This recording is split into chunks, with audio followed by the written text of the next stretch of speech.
Merit پہ میرا داخلہ نہیں ہوا تھا گورنمنٹ کالج لاہور میں، تو پھر وہاں پہ اس وقت جو ہے وہ ہم نصابی سرگرمیوں پہ بھی داخلے ہوتے تھے،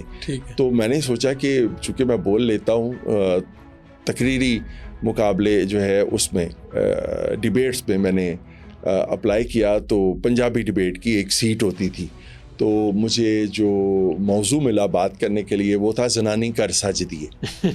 تو اس پہ میں نے بات کی، تقریر کی، تو اس میں کوئی 11-12 لوگ تھے جس میں میری پہلی پوزیشن آ گئی اور ایک ہی سیٹ تھی اور میرا داخلہ ہو گیا. لیکن بعد میں پھر یہ ہے کہ میرٹ بھی تھوڑا کم ہو گیا، تو اس طرح سے میں میرٹ پہ بھی آ گیا اور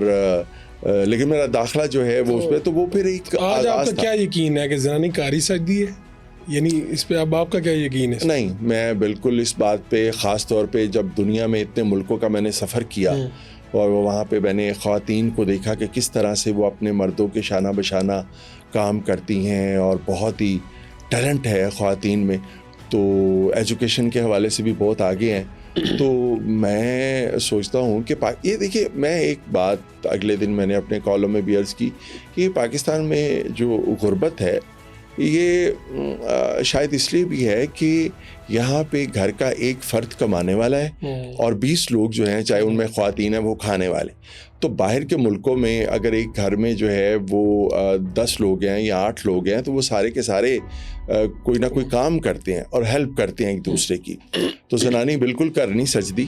اور اس وقت بھی میں نے یہ کہا تھا، یہ 90s کی بات ہے جب یہ میرا ایڈمیشن ہوا، تو تب بھی میں نے یہی کہا تھا کہ زنانی کر بالکل نہیں سجدی، زنانی اپنے، اور زنانی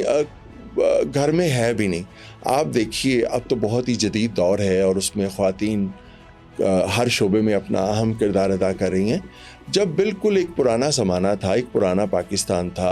ایک پرانا معاشرہ تھا، تب بھی آپ نے دیکھا ہوگا کھیتوں میں ہماری خواتین جو ہیں وہ کام کرتی تھیں. منجی کی جب بوائی ہوتی تھی، منجی لگتی تھی یا گندم یا یہ وہ، تو ایون جو اینٹوں کے بھٹے ہوتے تھے وہاں پہ بھی آپ دیکھتے تھے کہ ہماری خواتین جو ہیں وہ کام کرتی تھیں. یہ ایسے ہی کچھ لوگوں نے یہ بنایا ہوا ہے کہ زنانی کر سجدی. میرے خیال میں یہ بات، ہاں ایک بات ضرور ہے کہ جو تربیت بچوں کی، اپنے تربیت کے لیے جو بچوں کی جو ٹائم دینا چاہیے، وہ اگر